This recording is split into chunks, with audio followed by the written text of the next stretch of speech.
from Mark chapter 9, beginning at verse 38. John said to Jesus, "Teacher, we saw someone casting out demons in your name, and we tried to stop him, because he was not following us." But Jesus said, "Do not stop him, for no one who does a deed of power in my name will be able soon afterward to speak evil of me. Whoever is not against us is for us.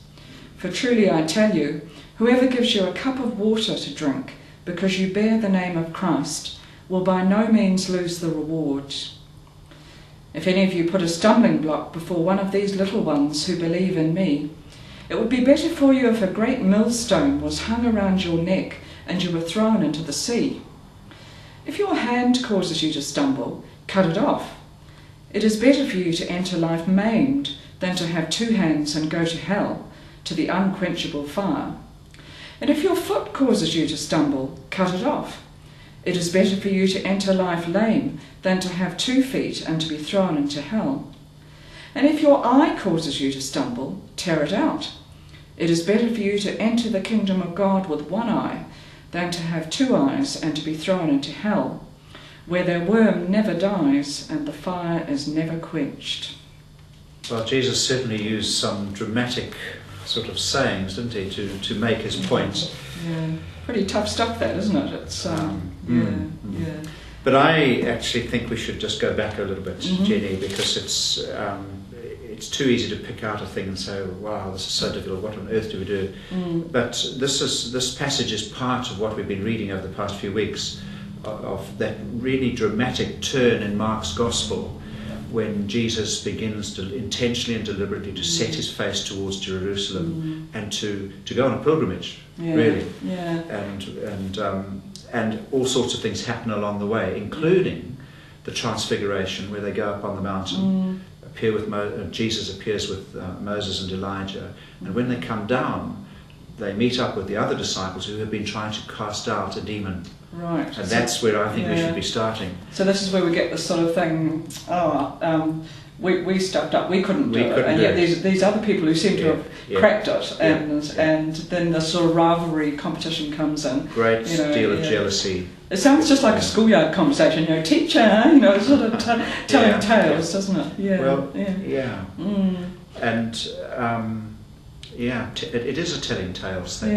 And this intense jealousy, which sadly is so often part of the world that we live in, both in the church and outside. We seem to have to be in competition with each other all the time. That sort of dog eat dog. And actually put the other person down. Instead of celebrating. And of course, where we are across the road from Parliament, you see that constantly, don't we? Every time you turn on to listen to Question Time or other.